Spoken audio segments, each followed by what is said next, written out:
out his content and subscribe to stay up to date with his newest videos. But now, let's get started. These are 4 unsettling outdoor/cryptid stories.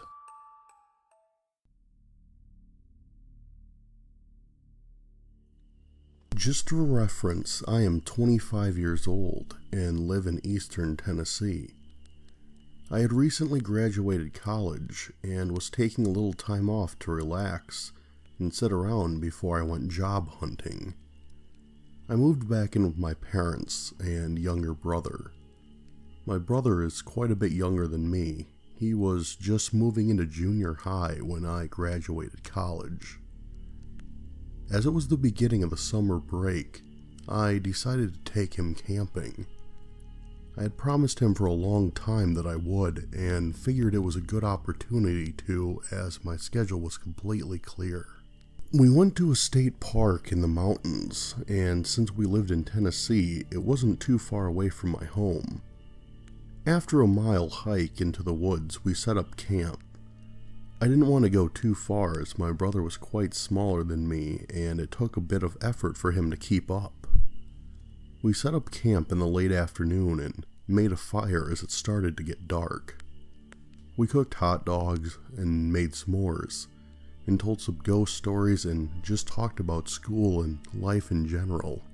It was a good opportunity to catch up with my brother as I hadn't gotten to see him much the past few years when I was at school. As the night drew on, we became tired rather quickly, drained from the hike. It was a nice night out, and the moon was full, illuminating the forest around us. We got into the tent and then got situated into our sleeping bags. My brother was out like a light within minutes. It took me a bit, but I finally drifted off to sleep. I am a rather light sleeper, which is troublesome at times, but tonight, I believed it may have saved us. I woke up in a daze and unsure how long I had been asleep. I knew something had woken me, but was unsure of what it was. That is, until I heard it again. Voices, not too far outside our tent. It was at least 2 people talking in very hushed tones. I jolted awake at this point and strained my ears to hear them. I couldn't make out what they were saying until they got closer. So, both of them are done, right? Yeah, go on that side and let's do this. I heard the men approach our tent, one on either side. My heart was racing at this point, and I had no weapons in the tent to defend ourselves with. I saw the man on my side, silhouetted by the moon. He lumbered over the tent, with something in his hand I couldn't make out. I was frozen with fear, wanting to yell, but couldn't. I snapped myself out of the trance when I remembered my brother was there. "Who's out there? We're armed, and we'll defend ourselves with deadly force," I said out loud, hoping they wouldn't call my bluff. Thankfully, they didn't. The man on my side of the tent took off running into the trees, and the man on my brother's side I heard turn around and then trip and let out a yell. He then dropped something and ran, but it sounded like he was limping. I waited for a few seconds and grabbed the flashlight and proceeded out. I looked around and didn't see anyone. What I saw on the ground, though, shocked me. Approximately where I heard the man fall was a large bowie knife lying on the ground with drops of blood surrounding it. The man must have fallen on it when he tripped in his haste to get away. I woke my brother as he managed to stay asleep through all this, telling him we had to leave. He asked why, and not wanting to scare him, I told him I spotted a pack of wolves and it wasn't safe. We ran to the car and went home. I dropped him off, making sure he got inside safe. Then, I went back to the park to report the incident to the ranger station. It was now dawn, and I returned to the campsite with 2 park rangers escorting me. I showed them the knife, which was still lying there, They looked around. I started to pack up the things we had left there when one of the rangers approached me. She asked if I had brought a shovel. I told her that I hadn't, and she had me follow her about 20 yards away from our campsite. What she showed me still haunts me to this day. There was a shovel sticking out of the ground, and 2 freshly dug holes. They were about 2.5 feet deep. One was about as long as I am tall, and the other was about my brother's size. Next to the shovel was plastic sheeting and duct tape, as well as another large knife. I felt sick to my stomach, and the looks that the rangers had on their faces as they looked over the area didn't bring me any comfort. The rangers put out a bulletin to all law enforcement in the area for the guys, as well as hospitals, since I told them one of the men was injured. But nothing ever came of it. Unfortunately, they didn't have much to go on as I didn't see them, only their silhouettes. It troubles me knowing that these guys are still out there, doing who knows what. I have no idea what these guys were planning to do with us, but I know it wasn't good. I never told my brother about what happened, and I don't plan to until he's much older. One thing I know for certain though is I will never camp in the mountains again, at least not unarmed. I live in the mountains about 10 miles outside of a small town. I live near a winding back road highway well known for its many fatal accidents, a lot which happen to be collisions with animals. Deer, small rodents, sometimes more often than not, mountain lions. I grew up in the county my whole life, so I've seen about every wild animal my side of the state has to offer, whether alive or roadkill. But recently, I saw one that I could neither identify or rationalize. My husband and I had stopped by for dinner with his co-workers in the town down the windy road from our home. Once it grew close to midnight, I knew we should be heading home. My husband insisted he wanted to stay a bit longer to have a drink with his buddy. Reluctantly, I agreed he could stay, even though he knows I hate going home late at night by myself. We have about half a mile driveway leading to our home, which is blocked off by a padlocked gate. I get paranoid every time I have to get out of my car to unlock the gate, pull inside, and then relock the gate behind me. Not that I'm afraid of someone attacking me, but up way in the country, a wild animal mauling me. The number of mountain lions and bears in the area was definitely above average. I headed back home alone. My husband promised me he would only be about another hour. I took the dangerous road extra cautiously in the evening. The thick cover of trees surrounding the road made it pitch black. After finally arriving at my road, I hit the gravel fast, eager to get inside. What I saw next made me slam my brakes so hard I fishtailed a bit and scattered gravel every which way. What I saw barely 2 feet from my car was incomprehensible. It looked almost like a human figure at first. It appeared emaciated, its ribs stuck out so far they took a barrel shape. It was hunched over, but if it stood straight, it had to be at least 8 feet tall. Tufts of matted hair all over its body. What skin shone through appeared to be mangled and mutilated. Long limbs almost resembled human arms, but too thin and discolored. Its legs arched like wolves. It had no sign of human face. The face had what seemed to be a snout that contained sharp sets of canine teeth that shone as it snarled at me. My eyes locked with its piercing yellow eyes. It stared me down for what felt like an eternity. Then, all of a sudden, it broke our gaze and then swiftly disappeared into the woods. I was so scared I sat in my car until my husband arrived home an hour later. He had knocked on my window to get my attention. He questioned me about it once we were safely in our home. I've been dealing with paranormal experiences with spirits since I was a child, but my husband says he has never seen me this shook up before. I guess I'm not good with something that can rip me limb from limb. I'll take a ghost over that creature any day. It was late last summer, and I was staying at my aunt and uncle's as my dad had to go work overseas for the year. Being a senior in high school, I decided to stay and finish up at the school I had attended most of my life. My aunt and uncle lived on a farm, about 15 miles outside of the city, so it was pretty peaceful for the most part. I helped them with farm chores as much as I could, but couldn't really do much, and of course they had most of it covered already. One morning I woke up and walked out to the kitchen and saw my uncle talking to a man from the Department of Natural Resources. I walked in when they were almost finished with their conversation and waited for the officer to leave before I asked my uncle what had happened. I could see the worry in his face, but he explained to me that 5 of his cows were killed the night before.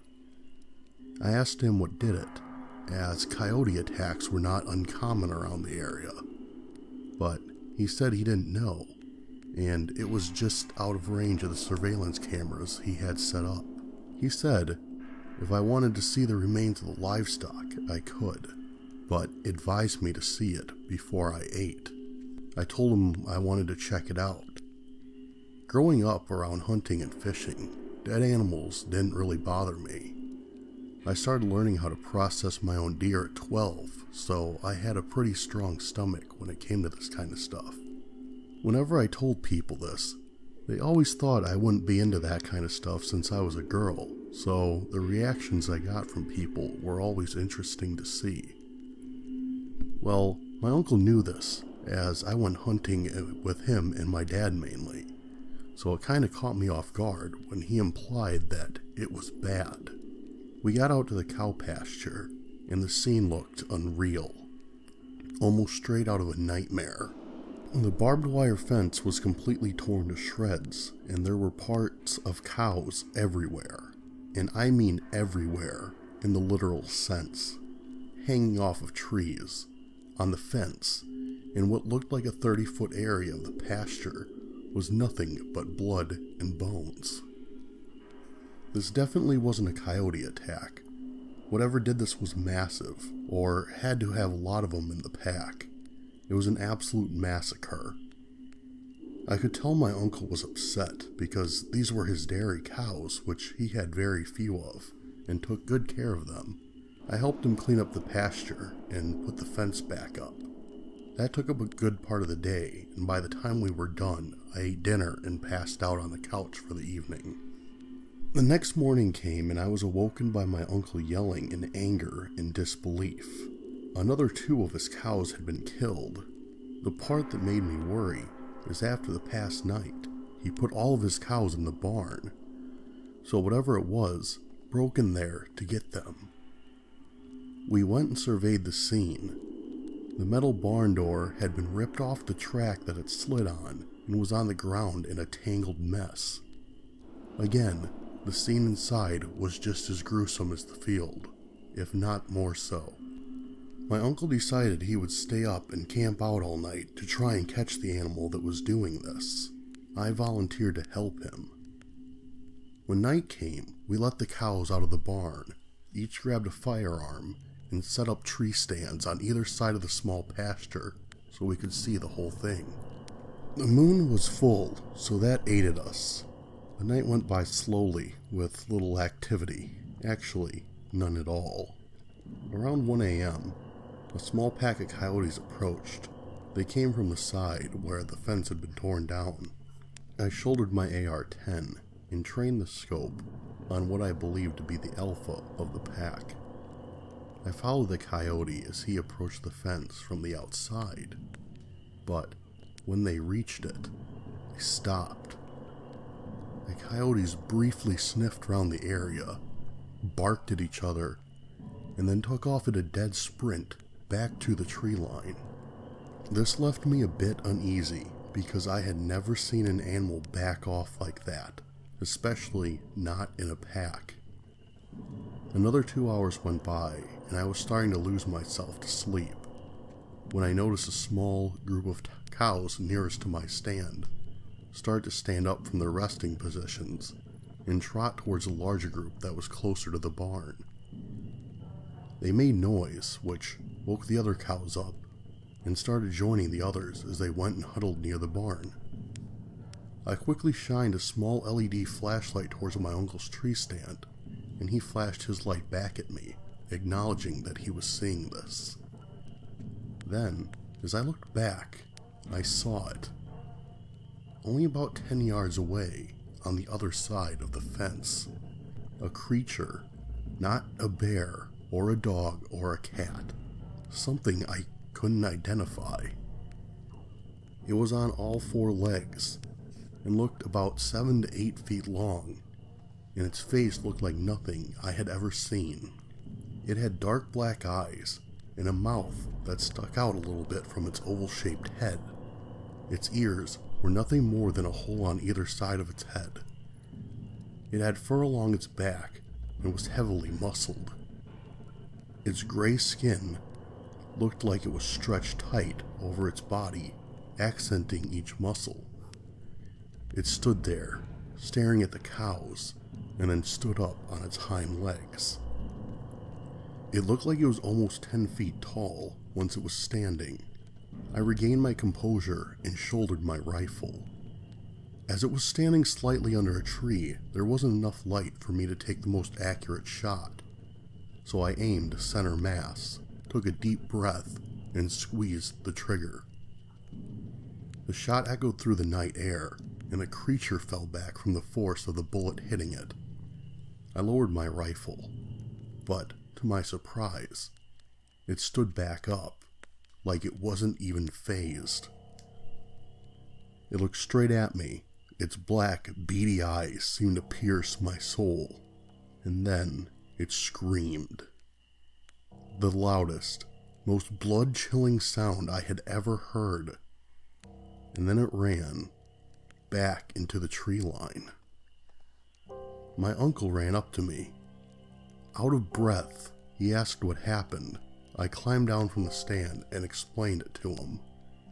We spent the next couple nights out there, but the creature never came back. It wasn't but a few months later, there was another report of a farm. It was about 20 miles from my uncle's, and they were losing cattle in the same way my uncle had lost his. Then one day, we heard the DNR were finally able to shoot the creature and identified it as a bear with mange, so it had lost all its fur. But when they came and showed us a picture of the animal, I knew that wasn't it. I'll admit, even though it's been a while since this happened, whenever I go hunting now in the woods around my uncle's, I am always a bit afraid, knowing that this thing is out there, watching me, and possibly stalking me. I'm always armed with a gun as well as my bow, so if I ever see it again, I'll put it down for good.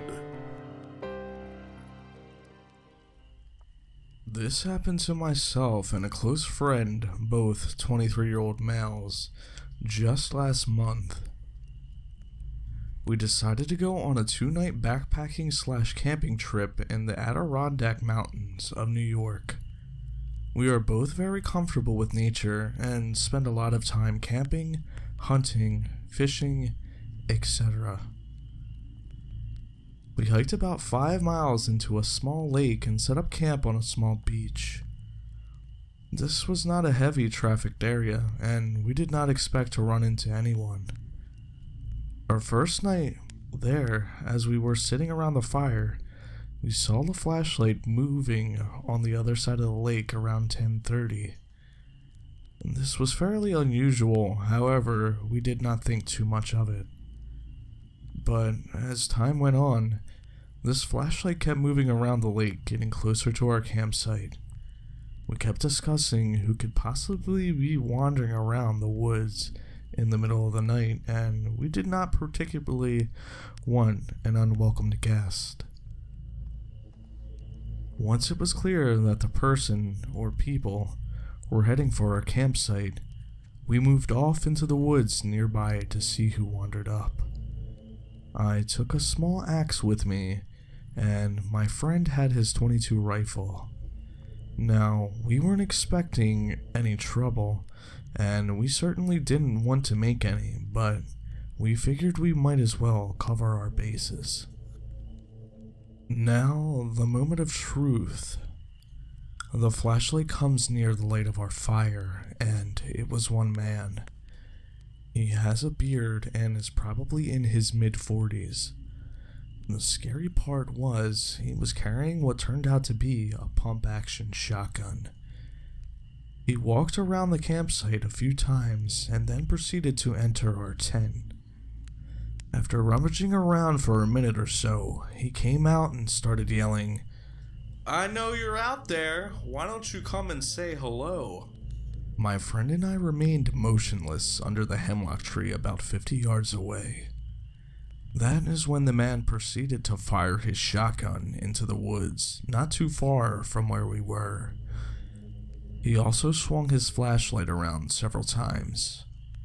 After what felt like hours, he grabbed my friend's backpack and a few articles of clothing we had drying off near the fire and threw them in to burn. My friend, who had trained the .22 at the man, asked me if he should shoot. I told him absolutely not unless he spots us and starts to point the gun in our direction. Thankfully, the man moved off from where we had come after a little while. We waited until his flashlight was on the other side of the lake, ran out, grabbed everything we could fit in the pack, and took off. It was now around 2 or 3 a.m. We ran out the trail with flashlights and made it back to my car as the sun was coming up. We immediately went to the police department and reported it, where we also spoke to some forest rangers. That was it. I haven't heard anything back from the police. It wasn't mysterious, however, it creeped the hell out of both of us.